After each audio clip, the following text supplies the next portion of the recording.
Reset Podcast. And now your host, Jake Naraki.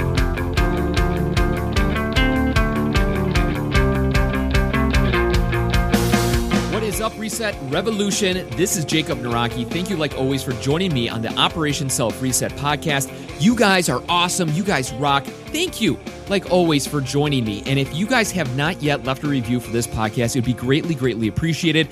Please spread it around. Go on Facebook, Twitter, LinkedIn, Google+, and spread the word of Operation Self Reset. This podcast is starting to blow up, and it's because of you guys. I'm one man with a microphone that chooses to interview individuals to keep yourself inspired and motivated and to understand life is tough, but you are tougher. So with that out of the way, we're not going to do a quote of the day because we need to dive into this interview, which is super inspiring, totally truly made almost for Operation Self Reset. This gentleman, David, is going through a reset revolution in his own life right now. As I am recording this right now, David is going through the trenches and trying to reset his life. Before we get into that, if you guys want to start your own personal reset in your own life, head on over to osrpodcast.com, sign on up for the email list, and if you do, you will receive my toolbox of 6 high-quality PDF files that will allow you to get yourself to figure out your passion, to get motivated. I have 100 quotes that I use to keep myself inspired. There's a manifesto that you can read every single day to get yourself on the right path towards success. And there's numerous other little workbooks and ebooks that are included in that toolbox. If you can go over to osrpodcast.com, sign on up, you will get that for 100% free.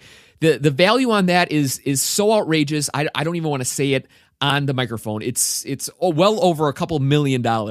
So if you want to do that, it would be greatly appreciated. So let's dive into today's content, though. Like I was saying, his name is David. He has a documentary that is coming out. It's called One More Round Doc.com. And David has a crazy story. His family wasn't very supportive of his actions. He decided to become a boxer because that's what his father really liked, and he wanted to please his father. Along his journey of boxing, he met his trainer, became good friends with his trainer. His trainer passed of cancer, and now he's getting back into the ring about 30 years later, to do justice to his trainer and to show him that I'm never going to quit. Here's the interview with David. We'll see you at the end of this episode. Hey guys, welcome back to the podcast. I'm not even going to go to do an introduction to this episode because I think this is going to take up the full hour of power. We have David Wachneen. I'm so sorry, David. David is originally from Morocco, correct? Correct. And David, I'm telling you guys, you need to turn up your headphones, turn up the car stereo. David is truly doing a reset on his life. His story is truly unbelievable. I mean, after you hear this whole thing, and if you go to the Operation Self Reset and you check out the video that's there about David's kind of whole story, pretty much, you're going to get exhilarated, you're going to get motivated, you're going to get inspired to want to do everything that David's doing right now to his current life. David, honestly, it's a pleasure. We already talked a little bit off mic. You're an awesome guy. I truly believe this story is going to motivate, inspire, transform, whatever other crazy word you want to throw in there, dominate the world, man. Nothing but the best towards you in this project. Thank you for coming on. Thank you, and the pleasure is mine. So tell us a little bit about, I guess, give us a whole background here. You know, I don't even know where to begin. I want to ask you about your story, but tell us what this documentary is. And I guess we should start off by saying that this is going to be a documentary, correct? Correct. It's a full-length documentary. And basically came upon, about a couple of years ago, I lost a very important person in my life who was my trainer. And he was more than that. He was a mentor. He was a brother. He was a father figure. And I watched him in his last 8 days in a hospice as he passed away from cancer. And it made me think a lot about my life, about my boxing career with him, about just a lot of doors that I had opened and the mental and the physical struggles that I've been through in my life, and that I needed to do something in order to, in his honor, and also I realized that his death made me want to live. So it made me decide to go on this journey and hopefully somewhere out there, some men or women as young as 8 or 72 in Zimbabwe or Ukraine will be able to watch this and say, you know what, if this person did it, then maybe I could do it as well. For sure. And that gentleman that you're speaking of is named Eddie Tyler, correct? Eddie Tyler, originally from Pittsburgh, Pennsylvania. And so the reason why you were so connected with him is because he actually trained you when you were a boxer when you were younger, correct?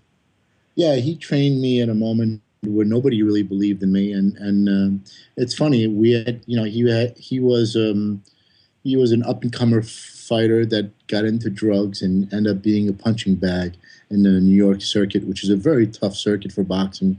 And I was this, scrawny kid who came from Florida, from a Jewish background that people laughed at. Never thought, the New York State Boxing Glove are known to be the second biggest amateur tournament in the world aside from the Olympics.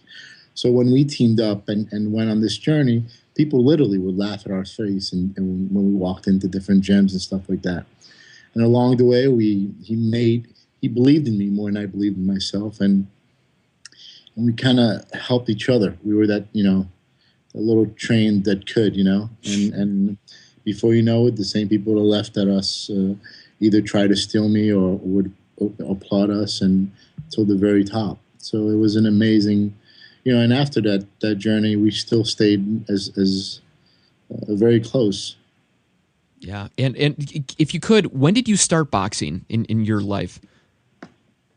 I first put on the gloves when I was like 18 years old, and for like, I don't know, maybe 6 months, and then stopped, and then we had moved from New Jersey to Florida, and then a friend of mine wanted to start boxing, so I took him to the gym, and he quit like in 2 weeks, and I ended up staying.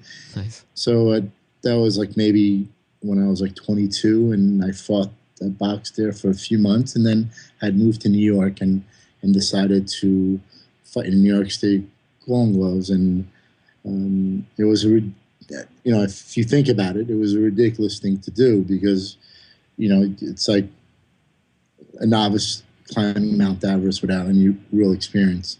Sure. But it was what I wanted to do, and I feel like I've always done things in my life to I guess find approval maybe. Sure. And why did you get into boxing? A lot of people get into sports at different ages. You came over here from Morocco, with your family of 3 brothers, your parents. Was boxing something you kind of grew up with? Was it something that always interested you? So when you took a hold of it, you just latched on? No, I have 4 brothers. First 4. I'm sorry. No, it's okay. 3 older brothers, 1 younger. My parents and I and our brothers and family as a whole moved here in 1981 when I was 12. I think my father was a big fan of boxing, and I never had a close relationship with my father. I've always wanted that pat in the back.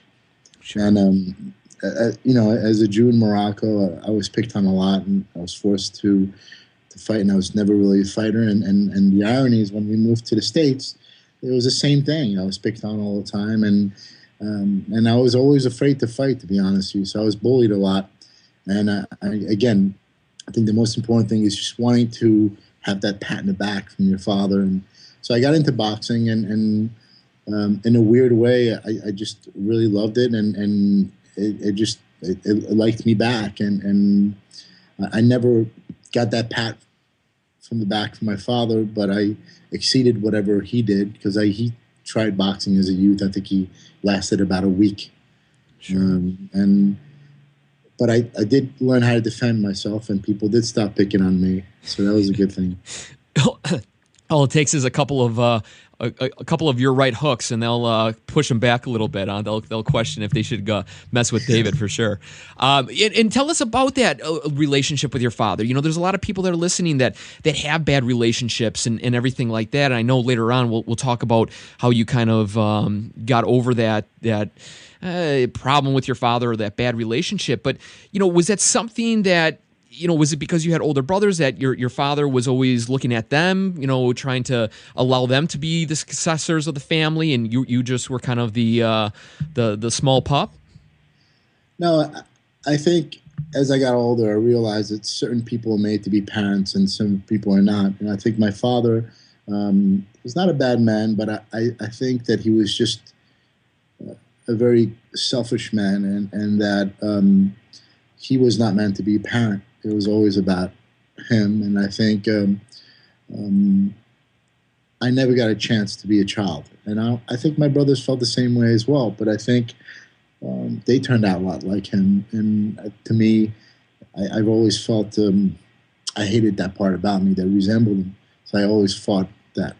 I don't think he's a bad person. I just didn't think he should have kids. And I think that when you have a kid, you need to be a friend. I mean, I don't recall my father ever saying I love you or seeing my report cards or any of that stuff or being present.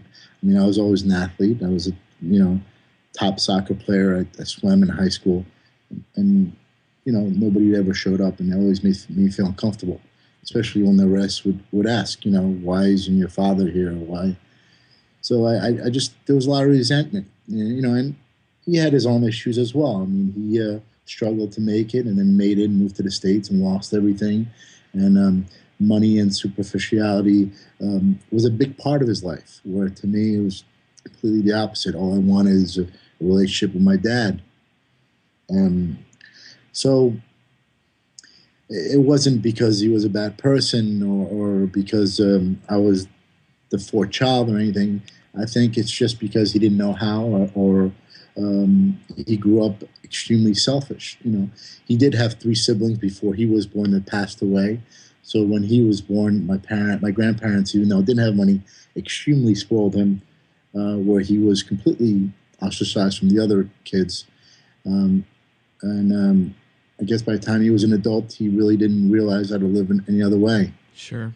And so now, have you after this whole experience, you decide to get back in the ring, you decide to finish your complete journey, and I know you kind of go and revisit and you bury your past. You talk about that in your video, and is that something that you came to terms with? Did you talk to your father about this, and did you bury the past?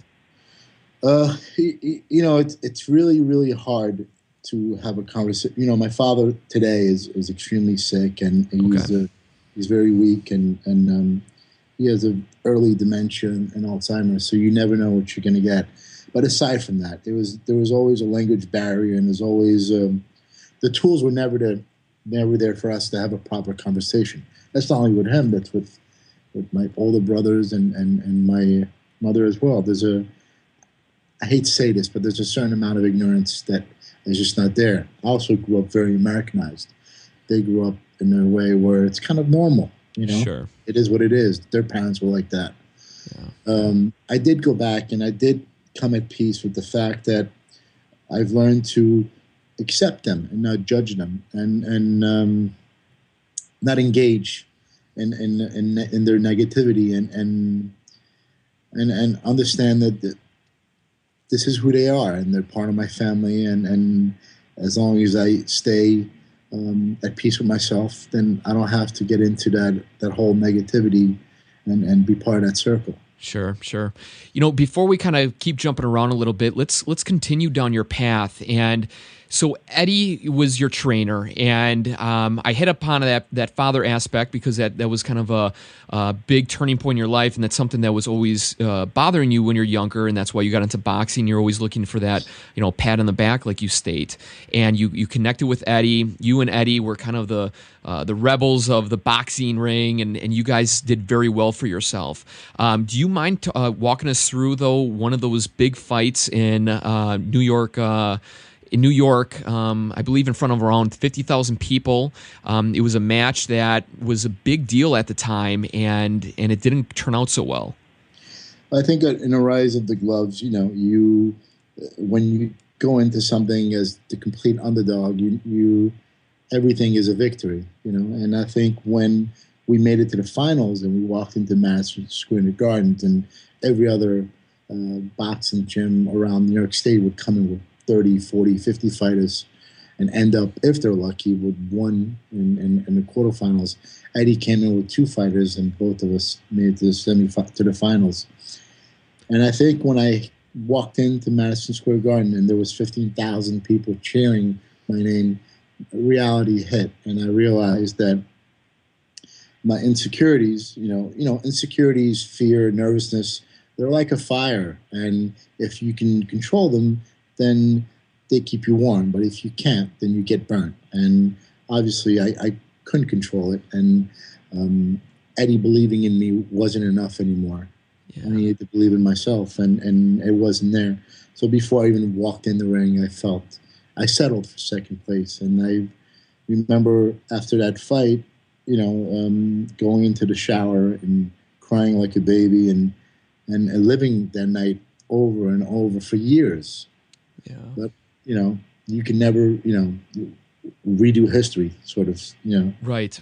This is called Operation Self-Reset, and the one thing that I talk about a lot is the mental aspect. If you wouldn't mind kind of reliving that and that experience, was it something that you just felt overwhelmed? Was it literally that moment when you walked into the ring, those people were clapping, it hit you? Or was it even before the fight, when you're preparing for the fight, did you start thinking to yourself, I'm not going to win? When did that doubt start creeping in? Well, the fight, it was a big fight, and I remember specifically that morning, I took the subway to come into the Garden because we were weighing in the morning that day instead of the evening, and I remember somebody in the subway looking because the Daily News was sponsoring it, and there was a 2 full-page spread. Wow. That showed all the finalists, and I remember specifically somebody looking at it, looking at me, looking back, and then just smiling, and I didn't know how to take that. And then Sure. I walked into the Madison Square Garden, and the press was there, and it was a big deal because I was truly the underdog. I was this white Jewish kid who people had written off before the first preliminary fight, let alone making it to the finals. So there was a lot of press, and the nerves were getting the best out of me, and by the time we walked in to get in the locker room at 6 p.m., I was the last fight of the night, which was the main event. Sure. But they always put the last fight because they feel that's going to be the best fight. And I remember Riddick Bowe's brother walking in and other celebrities coming in to say hello to me, and me never getting up to that level, so to speak. I never grew with the success and fame. Sure. My confidence never grew with it. Usually you do something, and as you do something, your confidence grows with it. It's just like, for example, being a filmmaker. You do a film, and it's a $100,000 budget, and your confidence is there. And then you do a film that's $1 million budget, and you have maybe 2 DPs on the set, or 1 DP and a second unit, and you grow with it. And then eventually you're doing a $20-30 million film, and Right. And boxing is the same way. You're fighting, and then before you know it, you're fighting for. You have 10 professional fights, and then 20, and then you're fighting for a national title, then an international title. And at the gloves, I never grew to that confidence. I was always that kid that never believed would amount to anything. Sure. And I remember just walking in and telling Eddie, wow, who knew that we'd make it to the Garden, and it would be amazing even if we got out second place. And I remember looking at me and saying, what are you talking about? You're going to win this. Not realizing that I was completely afraid and nervous, and that I couldn't control it. I was extremely nervous. I felt like I had no legs walking into the ring. Sure. And watching back the fight, the guy barely touched me. I just wasn't responding, and I basically gave him the fight. Sure. Later on, we'll be talking about, what have you learned from this experience? Because I know you've gone through a lot of personal development and a total life change to get yourself literally back in the ring. But after that moment, you lost that match. You were devastated. It affected you for a couple of years. Did you literally cut the gloves off that night, and that was the last time you jumped back in the ring? I had a lot of offers after that, believe it or not. I had a lot of offers, and I remember just walking away, just not really pursuing it. So I kind of gave up. I think in August, the fight was April 1st, 1993. And in July of 93, I went to Tel Aviv, Israel. I got accepted as an overseas program, and I started boxing there with Tel Aviv Maccabi, and they were asking me to fight for the national team. And I've had 5 amateur fights there, which I won all of them. But I wasn't really, my heart wasn't in it, and came back in December '93 and just walked away from it. Now, at the time when I came back, I had offer from Floyd Patterson to come up at the Catskills and train exactly where Tyson trained, and I had different offers, and I just walked away. My heart wasn't there, and I also didn't have any guidance. But the most amazing thing is that Eddie, even though this was his second chance at life as well, never once pressured me, or he just accepted. He was truly just there for me no matter what. Sure. When you walked away from it all, I guess what happened after that? You and Eddie lost contact. Did you talk to Eddie when you told him that you're going to walk away, or was it something that you just totally cut out everybody that was in the boxing realm or lifestyle, and you decided to move away from it? Yeah, I mean, at that point, Eddie was one of the close people in my life. So I think when I walked away, he had a stage where he went back into drugs. He never said anything to me, and I never said anything to him. And then I got into the bar business, and I found him again, and I had him move in with me and got him a job and try to help him out of that world. And then when I left New York, we lost base, and he went back to Pittsburgh trying to get himself clean. And then it wasn't until years later that he reached out and told me he had cancer. And then it became like Tuesday with Maury, where we'd talk 2-3 times a day. I'd go to Pittsburgh and see him. And then the last 3 years of his life, or 4 years of his life,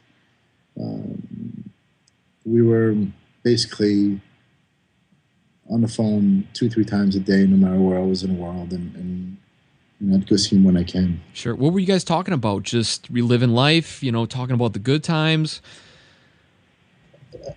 It was one of those relationships that you could talk about anything. Sure. There was so much love there, and there was a lot of mentoring that he would do. He would always, I guess what I was missing from my older brothers and father, he would do. He would talk to me and tell me about things and to believe in myself, and he was just proud of anything that I'd done, and always believed in me, and we would talk about silly things. We'd make jokes, and it was just one of those things. You could spend 2-3 hours on the phone, and he was that kind of person. Cool. And we had that kind of relationship. Cool. Where did Eddie learn that from? Did he have a different upbringing, obviously, or is that something that he just learned himself when he started coaching? Where did Eddie get his background from, quickly? I think Eddie didn't grow up with a father. But he had I think he had 4 or 5 sisters that he kind of, he was the father in the house because he had 4 or 5 sisters. But he had an amazing relationship with his grandfather from his mother's side. And until the very end, his grandfather was his father figure. And I think he learned a lot from that. But he was one of those fortunate guys that, sometimes life deals you a certain way. And psychologically, it's proven that most of the time you'll end up that way. And then you have those few odd ones that come out and combat it and end up completely opposite and learn from it. Right. And I think that's what Eddie did. And I think that's why I'm going in this journey, is to completely come out from what I was taught or what I've seen. Sure. Obviously Eddie passed away, and that's when you decided to finish the journey, to get back in the ring. You haven't probably put on gloves for how many years? Over 20 years. Wow. And so you just felt that intuition. You owed it to Eddie almost to get back in the ring. Right. Wow. And so walk us through, what was the first things that you decided to do when you decided, like, I'm going to jump back in the ring. I'm going to beat somebody and I'm going to win, and I'm going to do this all for Eddie. Like, what was the first things that you decided to do to get yourself not only in that mental mindset, but to take action on really resetting your life? Well, I think Ashley Pontius, the producer, was a big part of it. She was. We were heading to a health center to getting to lose weight for a film role, actually. And we were at a stoplight, and the night before I thought about one more round, and so if I was ever going to do it, this was it. And she stopped at the stoplight and said, Dave, if you're ever going to do this one more round, this is the time. And I said, it's funny, I thought about this. When we walked in and we pitched it to the owner, I could see the reaction in his eyes, how it completely drove him. Like something just spoke. That was the first time I realized, wow, this is going to do something. So I realized that in order for me to do this, I have to get the proper mental help and physical help. Right. So I teamed up with Cynthia Lloyd-Darst, who's a master life coach, and I teamed up with Dr. Andrew Yellen, who's a tremendous clinical and sport psychologist. And then I got other doctors on board. I came into this, not only have I not been in the ring for 20 plus years, I've also ate crappy for 20 plus years.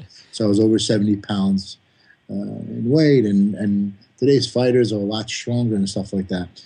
And I walked into the gym and saw if I could still move properly and still work out, and if I still had it, And one day at a time until we're at today. And it's still, I'm learning every day, and it's still a struggle every day, Yeah, before you got on this podcast, you were training today, correct? Yeah, today I had 2 workouts. I had a boxing workout and I had a sports and conditioning workout. I trained at a West Side boxing gym with Nacho and Jose Soseto. And Taylor Ramsdale is my sports conditioning out of Chain Fitness. How many pounds have you lost since you started this journey?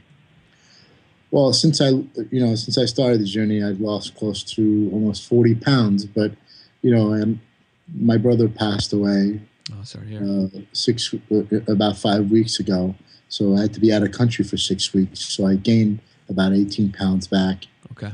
And so I, in a way, life deals you, cards, and mentally, it made me a lot stronger. I got back Sunday night, 11 p.m., and Monday I'm back in the gym eating right, and Tuesday as well. And I'm really focused now more than ever. So I'm hoping to drop a good 35 to 40 more pounds. Sure. Now, I looked online and I saw the amount of coaches you have. You have around 18, maybe plus or minus a few. I don't know exactly, but it seems to me that you're obviously on a mission. You truly have set this goal into action. You're taking action on it, everything like that. What are a couple of things that these life coaches, psychologists, nutritionists, everything that's kind of reoccurring to you that was kind of a turning point when you really decided to set this goal? Was it really identifying the end goal? Was there a time frame? Because I talk on this podcast about goals and setting goals and trying to reach goals. Take us through that process when you decided to say, okay, a year from now or whatever it was, and walk us through that process to allow the other people that are listening to maybe grab onto a couple of nuggets that you learned along the way. Sure. Originally we had a May 2014 set goal to have a professional fight. Obviously, with my brother passing, that gave us a curveball. And previous to that, I also got injured. I got injured. I hurt my hand really bad, so that took us back as well. And we had switched boxing trainers. That took us back. So, you set these goals, but a longer journey like that, you're going to be throwing curveballs here and there. Yeah. And how do you stay focused along that when you do get those curveballs? I mean, like anybody would be like, oh, forget it. I mean, geez, I'm getting a new trainer. Oh my gosh, I got to start all over. Did you just have that mental edge, or you had enough people behind you that were pushing you forward? Was that a good help? Yeah, out of the 18 sponsors that you're talking about, some you see like once, like a I don't know, like a general practitioner or sure. an ear and throat doctor or something like that. But I think it got to the point where I am so flattered that these people are on board, and I'm so gung-ho. For the last 16 months, Ashley, myself, Brad Davis, and Max Montel, their associate producers, we've worked for free doing this.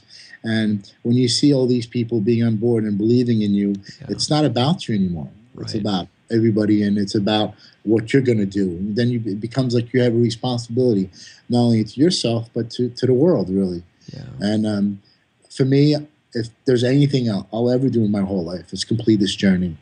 Cool. And I have to do it. it's beyond me. Sure. No matter what, you got to do it. And let's talk about the mental aspect for a little bit. Changing your diet, getting into shape, going back to something that you love so passionately. Take us through that mental, kind of rough waters at first, I would assume, correct? I mean, your body was, probably in shock that you started, boxing and running around, eating healthy. Do you mind walking us through that? Sure. I mean, at first, and still now, believe it or not, a year plus later, because of all the stop and go, your body gets adjusted. Your body feels really sore. I'm 45 years old in 20 days. It's not like I'm 19 or 20 anymore. Right. Your body goes through a lot to recover. And not only that, but you're doing 2 to 3 workouts a day. I mean, you're basically running your body as a professional athlete. Right. I have a food addiction, so that's a huge thing. My sleep was completely not up to par. So you have to change your whole sleep pattern. You have to deal with your food addiction, and then obviously whatever you put into your body reflects how you perform and how your body recovers as well. So it's been a really, really rough road. I mean, I didn't think, to be honest with you, that it was going to be this hard. Physically or mentally. Sure. And I'm just really grateful that I believe and I get up every day and just go through the tunnel. And no matter how dark the tunnel is, that I believe that there's going to be a light at the end of the tunnel. Yeah. And I think one of the big things that you spoke of is that you have people behind you that are working for free that believe in you. And like you said, I mean, you feel that you have to complete this journey no matter what, because these people are behind you 100% and they're risking a lot too to see you succeed. Is there anything that you can share with the average listener right now to get them to have as much drive as you do because of those people that are putting forth all of that energy in their lives to see you succeed? Is there anything that you can give to somebody that's listening to inspire them? I think the greatest thing is to believe in oneself and not worry about what anybody else says, and to, no matter how hard they believe the journey is, to get up and do it, blindly and one day at a time. And just being persistent is the key. If you can choose whatever your goal is, it doesn't matter where it is, if it's business or to fix or losing weight or achieving a goal, just being persistent and believing. Yeah. During this transformation, what is the one big thing that you realized about yourself that got you into that next level, that next mindset, that next physical physique? Was it taking care of that eating addiction? Was it taking care of that sleepiness, not getting, or the lack of sleep, I should say? Was there one thing that you can really put your finger on and go, man, that's something that I should have took care of a long time ago? Yeah, I think along the way, I think one of the biggest problems, or I should say one of the things that I kind of let go is discipline, And I think in anything you do in life, discipline is the key. And when I was younger and I was focused and I guess I was hungry, I had a lot of discipline towards my eating habits or towards sleeping or towards believing. And I think through this year, I've learned, and I think especially since I've come back this last trip, I think I've realized that I need my discipline back, and the pros of discipline outweigh the cons. From lacking the discipline and getting that Coca-Cola or ice cream or staying up late or saying I'll work out tomorrow or stuff like that. And I think just being disciplined, living one day at a time, Yeah. Just one day at a time. Right. Because I believe in that one day at a time aspect, because if you look at the grand scheme and you go, oh, it's 6 months out, and then you go, well, I can have that cookie, I can have that ice cream, I can have that soda, because it's 6 months away. In 6 months, I mean, I should be able to burn that off, Yeah. And I can see exactly where you're coming from. So almost not only is each day a battle, but probably each meal, every hour, after training session, you're going through these mental battles, wouldn't you say? Absolutely. Yeah. For me, it's every 3 hours. Okay. Every 3 hours is a battle. Should I eat this or should I eat that? And if you can just tame that demon inside you and just fight it 3 hours at a time. I got to the point where I'm not even looking at what's going to happen tomorrow. I just want to eat healthy today. I want to exercise today, and I want to sleep right today. And tomorrow's a new day. And as long as I live in the moment and I could stay active within a moment, I think the goal will be achieved, and I'll be happier, and I'll be a better person for it. Right. And for the people listening, I mean, that's awesome, David, that you shared that, because it's so true. Everybody wants to have that big change, lose that 30, 50, 100 pounds, whatever it may be. But it's those little battles, those little changes every single day to have that discipline to get yourself to that next level. Okay, let's now talk about you completed. You got the physical aspect. You're starting to lose the weight. You're starting to get your left hook or your jab or whatever down pat. Let's go back and kind of talk about, in your video, you talk about burying the past. You know, you talked to your father, you got that kind of settled in some way. Who else did you go back to and kind of talk to and kind of finish those stories that were lingering over your head, over your life, that you wanted to put away so you could truly focus on this objective?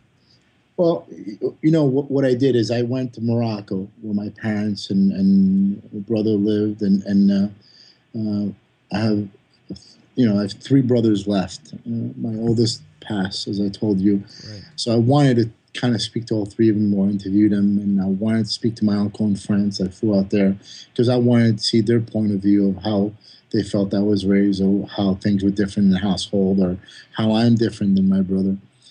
And I think the second time going to Morocco to speak to them, I made up my mind that I was either going to have an amicable relationship, where even if it's high and by, it's fine, there's no more fighting, or I wasn't going to have any sort of relationship at all. But one thing I did not want anymore in my life is anger or hatred or resentment and having to blow up at every dinner or something like that. I made that a very clear choice, and I think Dr. Young and I spoke about that you can't change people, you know.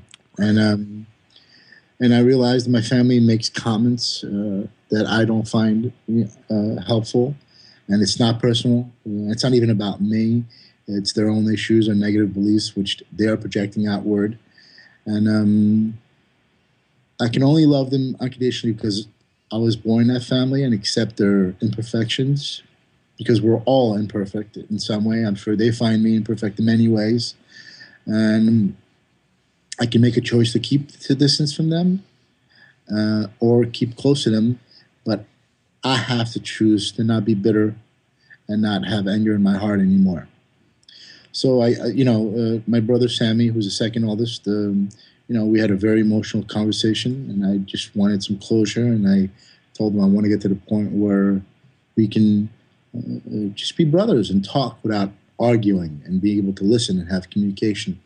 And that was great, and he allowed me to interview him as well, and I accepted the way he sees life, and he had his own curveballs in his life, and I've learned to listen to what he had. My brother Danny, the third oldest, refused to be interviewed or speak about it. As a matter of fact, we don't even speak after this whole thing of my brother dying. We had arguments, and and we couldn't speak. My youngest brother, I think I tried to interview him and speak to him, and he didn't see eye to eye with things that I was saying. I think he tends to play victim, so I made it very clear that I wasn't going to be part of this relationship until he stops playing victim and faces up to life. Sure. And as far as my parents, they're 72 plus now, and they're not really well. And I just interviewed them, and I just learned to accept what it is, and see the positive in it, Right. And I've interviewed my uncles and heard their point of view. And I think my closest uncle in Paris, Maurice, my mom's brother, I think what he had to say really brought a lot of peace in my heart, because I think he saw how I was different than my brothers and how my struggles were different. And it was quite impressive to hear him talk and say what he had to say. I walked away from the room when he was interviewed because I wanted him to be completely honest, and he has great relationships with all my brothers. So that felt really refreshing because a lot of times you feel like you're alone in this pain. Right. But I think I'm a work in progress, and it's just like the food addiction. Every day I woke up, I fought for no arguments. I fought to let things roll off my shoulder. I fought to just smile at things, and even though I felt they were completely silly or negative or wrong, I just learned to just accept them and smile, and that way you get peace. Yeah. I'm not going to change them, and nor do I want to, but I want to be able to have peace. I mean, after all, they are my family. Right. No, and that's a great outlook. And in a small way, when I started this project, there were people, and still are people, that don't agree with it and think I'm crazy, and why should I do this and all that stuff. And what you just said is very true. You can't change anybody, and now you have a different outlook on it. Instead of letting that bother you, you enjoy the little things. You smile more at things you probably wouldn't have smiled at before, and you just have a fresher take on life because you realize that you can't change them. That's the way it is, and you got to continue on your path, and they got to continue on theirs. I think one of the most hurtful things, Jacob, is that my entire life I've had strangers applaud or wow things that I've done, and where my family laughed at it. And this is one of them, where they would laugh at me wanting to interview him, or they would think it's silly that I'm doing this, or it's crazy that I'm getting back in the ring, or this is like a joke. But when we show the mini movie, or we have people that are really big in this in entertainment, or just in general, people that are watching, it could be a doctor or a business person or an artist, and they're completely blown away and moved by it. And there's a part of you that wishes that your family reacted that way. Yeah, I can only imagine. Yeah. Is that something that, even though you have good clarity and you understand and you're trying to push that behind you, I can only imagine that still, in some little tidbit way, does that still get at you every once in a while? And when that happens, when that sneaks back in, you just take a deep breath. Like, what do you do to clear those thoughts? To clear that, probably that little bit of anger or anxiety. Do you have any suggestions for the people that may have the same issue? I think the greatest thing that I've come to do is that I am so grateful that I've noticed these things, and that I know in my heart that one day when I have a child or two, perhaps, that I will not go that route, that I've learned from this. And if this then bothers me as much to the point where I had to fight this, where I had to come to closure with it, where I had to realize, why is this not normal? Because I'm sure it affects my brothers as well, but they do it just as much, if not worse. So I don't think they've learned through the journey.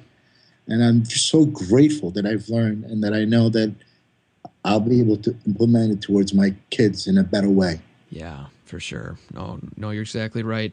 Are you married at all currently? No, I'm engaged to Okay. be married, and I look forward to that. Good. To starting that chapter of my life. Congratulations. Is that going to be after fight night? Actually, it's around August, but it's next August. Okay. Okay. And speaking of which, do you have an exact date now kind of locked in after your brother passing and all the other little hiccups? Do you have a new date in mind when this fight is going to happen? Well, it's funny you say that. Today, my trainers told me that there's an amateur tournament called the Desert Showdown, which is held around Palm Springs. It's one of the biggest tournaments in America, and they've told me if I'd be interested in going in and fighting in it. They have like a master series where it's like a 35 and older, and it'd be like a pre-fights for my professional fight. Cool. And I thought it was a great idea, so we're aiming to fight in Desert Showdown in July, and then hopefully get a professional fight by August. Nice. Well, good luck, man. I hopefully you get all your moves back in front of you. And thank you, Jacob. Yeah, and one last thing here. This documentary is very powerful. This documentary has a lot of motion and power behind it. When you decided to pitch this documentary to really let this story hang out there, what are you trying to portray? What are you trying to get across? What are you hoping the end listener, watcher gets out of it? Well, you set up on this journey, right? My journey was I was gonna leave the fighting in the ring and um, enjoy the boxing fully for me without any fear. Because no matter how much I love the sport, I'll always be fearful in the ring, no matter if I won or if that was the night where I lost. I want to be able to get in there and enjoy fully. I also needed to end the fighting within myself or others in life. I want to leave all the fighting in the ring so I can be at peace and embrace all the life has to offer. So, like I said, I got into this journey to complete a mental and a physical change. And I'm hoping that by the end of this, by August of 2040, hopefully when we wrap up, that I've come to closure with all my demons and my physical addictions as well. And I just hope that somebody out there, the truth of the matter, Jacob, I'm not doing anything that anybody else can't do. Yeah. Anybody out there can do this. All they have to do is get up and make a decision to do it and just fight one day at a time. I'm not doing anything that anybody else cannot do. I am the average Joe out there, and I think that's why people are relating to it. I have the same issues that my next door neighbor, and in every way or other, we all deal with some struggle or another. You just have to get up and say, you know what? I want more out of life. I deserve more. Life is too short. Right. I want to live in the moment. I want a better life. Yeah. And I want to fight. I don't want to settle. That's awesome. That's powerful. And the same reason why I started this podcast. I'm a normal guy with just a plan of getting people up and motivated and telling stories like yours. And, think of it like this. If you didn't have your story, if you didn't bring your story to life, I should say, and if I did not choose to take action and try to inspire people and motivate them, you and I would not be having this conversation, which in returns means potentially over the lifetime here, maybe hundreds of thousands of people would never hear this interview. And I know you're doing other interviews and you're trying to spread the word and everything like that, but sometimes those other channels are closed. And for example, if we did not connect, our this story would not get and reach those listeners. So there is power into every single person out there for doing something. I do that. That's awesome. And I know very brave as well. I mean, you've taken a chance on something that has no guarantee, and that's really brave. And I think at the end of the day, you have to take a risk. Yeah. And how do you say to people, it's easier said than done, because I've said that numerous times on this podcast, and people will email and be like, well, what do you mean? How do I just take a risk? And they don't have that risk-taking mindset. Do you have a suggestion for them to open that door up and take a step outside? Well, the way I think of it is this. If I led my life for 20 years, and for 20 years I've gotten the same response, then I'm doing something wrong. Then it's only opening a door for me to say, okay, let me try something else, And people are afraid. We're creatures of habits. Yeah. People are afraid to take a different path or a different road, And, I could have fell on my face the first week, the third month. I could still fall on my face. Nothing is guaranteed. I can get injured. I can end up in a hospital. I can die in a fight. Anything is possible.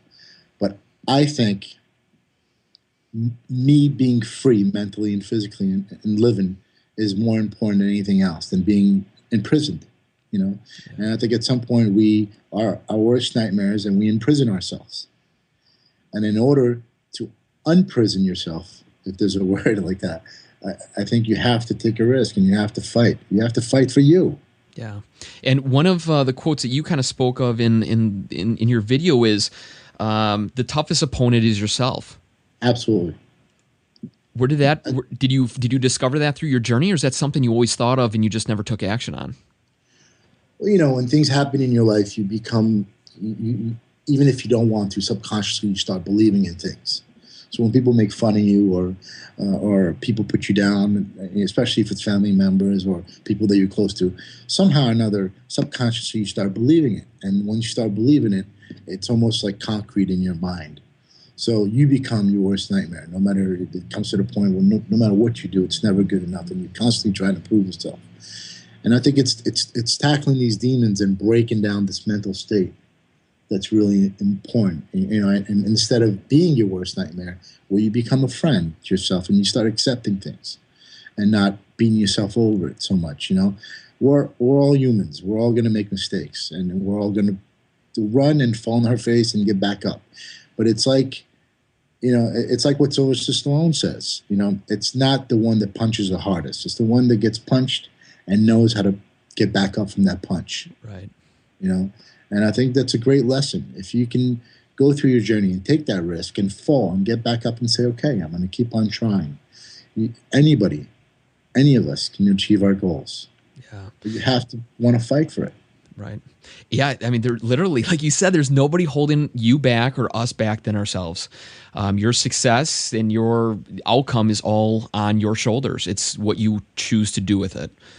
What, with this story, I believe that you can be a motivational speaker. I really believe that you could start traveling around and inspiring people. And I can only imagine the things that you and your team have thought of that could come out of this, and I'm excited to see where this journey leads. I know this story. I truly believe in it because it is 100% you. It's 100% real, and it's 100% the truth coming from you. And I know you have, as we've listened to now for almost an hour, your incredible story. And the one thing that I always ask my interviewees, what does a self-reset mean to you?